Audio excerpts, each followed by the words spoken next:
Hello everyone, welcome back to new video. ಇವತ್ತಿನ ವಿಷಯ ಏನಪ್ಪ ಅಂತ ಕೇಳಿದ್ರೆ, ಅರಣ್ಯ ಇಲಾಖೆ ಒಳಗೆ ಟೋಟಲ್ 750 ಫಾರೆಸ್ಟ್ ವಾಚರ್ ಹುದ್ದೆಗಳನ್ನು ಕರೆದಿದ್ದಾರೆ. ಅಂದರೆ ಅರಣ್ಯ ವೀಕ್ಷಕರ ಹುದ್ದೆಗಳನ್ನು ಕರೆದಿದ್ದಾರೆ.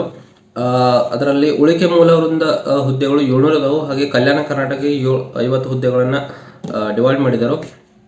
ಯಾವ್ಯಾವ ಎಲ್ಲಿ ಎಷ್ಟು ಡಿವೈಡ್ ಮಾಡ್ಯಾರ ಅಂತ ನೋಡೋಣ ಬರ್ರಿ. ಬೆಂಗಳೂರು ಒಳಗೆ ಟೋಟಲ್ 70 ಹುದ್ದೆಗಳನ್ನು ಡಿವೈಡ್ ಕೊಟ್ಟಿದ್ದಾರೆ. ಬೆಳಗಾವಿ ಒಳಗೆ 42 ಹುದ್ದೆಗಳಿದಾವು. ಬಳ್ಳಾರಿ ಒಳಗೆ 17 ಹುದ್ದೆಗಳಿದಾವು. ಚಾಮರಾಜನಗರ ಒಳಗೆ ಟೋಟಲ್ 169 ಹುದ್ದೆಗಳಿದಾವು. ಚಿಕ್ಕಮಗಳೂರು ಒಳಗೆ 56 ಹುದ್ದೆಗಳಿದಾವು. ಧಾರವಾಡ ಒಳಗೆ 12, ಹಾಸನ ಒಳಗೆ 30, ಕೆನರಾ ಒಳಗೆ 60, ಕೊಡಗು ಒಳಗೆ 32, ಕಲಬುರಗಿ ಒಳಗೆ non-HK 4 ಇದಾವು. ಹಾಗೆ ಮಂಗಳೂರು ಒಳಗೆ 54, ಮೈಸೂರಲ್ಲಿ 120, ಶಿವಮೊಗ್ಗ 38. ಹೀಗೆ ಟೋಟಲ್ 700 ಹುದ್ದೆಗಳನ್ನು ಕರೆದಿದ್ದಾರೆ. ಇದು non-HK. ಇನ್ನು HKಯಲ್ಲಿ 50 ಹುದ್ದೆಗಳನ್ನು ಕರೆದಿದ್ದಾರೆ. ಇದು ಅಪ್ಲಿಕೇಶನ್ ಹೇಗೆ ಹಾಕೋದಪ್ಪ ಅಂತಂದ್ರೆ, ಇದು ಆನ್ಲೈನ್ ಮೋಡಲ್ಲಿ ಅಪ್ಲಿಕೇಶನ್ ಹಾಕಬೇಕಾಗುತ್ತೆ. ಅಪ್ಲಿಕೇಶನ್ ಯಾವಾಗ ಸ್ಟಾರ್ಟ್ ಆಗ್ತಾವಪ್ಪ ಅಂತಂದ್ರೆ, ಆಗಸ್ಟ್ 1 ತಾರೀಕು ಅಪ್ಲಿಕೇಶನ್ ಸ್ಟಾರ್ಟ್ ಆಗುತ್ತೆ. ಲಾಸ್ಟ್ ಡೇಟ್ ಬಂದುಬಿಟ್ಟು 30 ಆಗಸ್ಟ್ 2020 ಲಾಸ್ಟ್ ಡೇಟ್ ಐತಿ.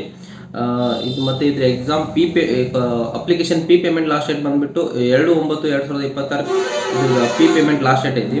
ಹಾಗೆ ಇದ್ರದ್ದು ಅರ್ಜಿ ಶುಲ್ಕ ಎಷ್ಟೈತೆ ಅಂತಂದ್ರೆ, ಜನರಲ್ಲು ಕ್ಯಾಟಗರಿ 2A, 2B, 3A ಮತ್ತು 3Bದವ್ರಿಗೆ ಪುರುಷ ಅಭ್ಯರ್ಥಿಗಳಿಗೆ 200 ರೂಪಾಯಿ ಎಕ್ಸಾಮ್ ಫೀ ಐತಿ. ಹಾಗೆ ಮಹಿಳಾ ಮತ್ತು ತೃತೀಯ ಲಿಂಗಿ ಅಭ್ಯರ್ಥಿಗಳಿಗೆ 100 ರೂಪಾಯಿ ಎಕ್ಸಾಮ್ ಫೀ ಐತಿ. ಹಾಗೆ ಪರಿಶಿಷ್ಟ ಜಾತಿ, ಪರಿಶಿಷ್ಟ ಪಂಗಡ ಮತ್ತು ಕ್ಯಾಟಗರಿ 1 ಅಭ್ಯರ್ಥಿಗಳಿಗೆ 100 ರೂಪಾಯಿ ಅರ್ಜಿ ಶುಲ್ಕ ಐತಿ.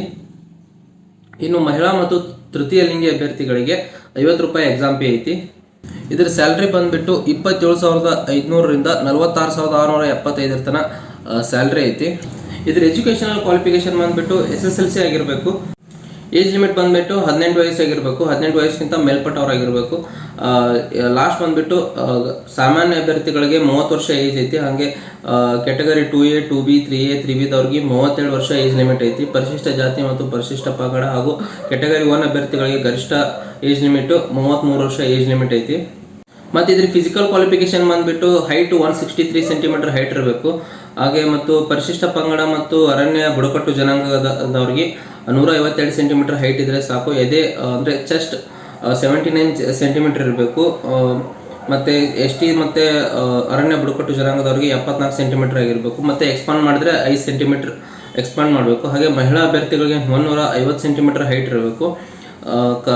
ST ಮತ್ತು ಬುಡಕಟ್ಟು ಜನಾಂಗದವರಿಗೆ 145 ಸೆಂಟಿಮೀಟರ್ ಹೈಟ್ ಇರಬೇಕು. ಕನಿಷ್ಠ ವೇಟ್ ಬಂದ್ಬಿಟ್ಟು ಮಹಿಳಾ ಅಭ್ಯರ್ಥಿಗಳಿಗೆ 40 kg ಇರಬೇಕು. ಹಾಗೆ ಬುಡಕಟ್ಟು ಜನಾಂಗದವರಿಗೆ 38 kg ಇದ್ರೆ ಆಯಿತು.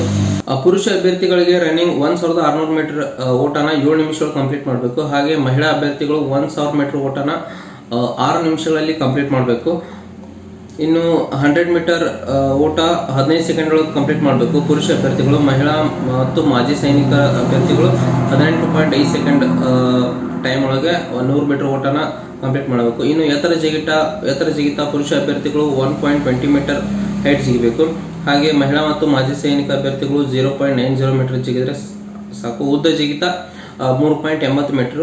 ಹಾಗೆ ಮಹಿಳಾ ಮತ್ತು ಮಾಜಿ ಸೈನಿಕ ಅಭ್ಯರ್ಥಿಗಳಿಗೆ 2.50 ಮೀಟರ್ ಇರ್ತೈತಿ. ಶಾರ್ಟ್ ಪುಟ್ ಹೋಗಿಬೇಕಂದ್ರೆ ಮಹಿಳಾ ಅಭ್ಯರ್ಥಿಗಳಿಗೆ 8 LB ವೇಟ್ ಅಂದ್ರೆ 560 ಮೀಟರ್ ದೂರ ಹೋಗಿಬೇಕು.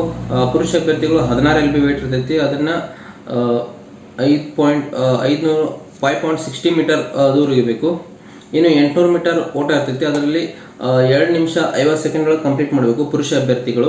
200 ಮೀಟರ್ ಓಟನ ಇದು ಮಹಿಳಾ ಅಭ್ಯರ್ಥಿಗಳಿಗೆ ಇರ್ತದೆ. ಇದು 40 ಸೆಕೆಂಡ್ಗಳಲ್ಲಿ 200 ಮೀಟರ್ ಓಟನ ಮಹಿಳಾ ಅಭ್ಯರ್ಥಿಗಳು ಕಂಪ್ಲೀಟ್ ಮಾಡಬೇಕು. ಓಕೆ, ಇದೇ ಥರ 3 ಜಾಬ್ ರಿಲೇಟೆಡ್ ವಿಡಿಯೋಸ್ಗಾಗಿ ನಮ್ಮ ಪೇಜ್ ಫಾಲೋ ಮಾಡ್ಕೊಳ್ಳಿ. ಹಾಗೆ ನಿಮ್ಮ ಫ್ರೆಂಡ್ಸ್ಗೂ ಕೂಡ ಈ ವಿಡಿಯೋ ಶೇರ್ ಮಾಡಿರಿ. Thank you.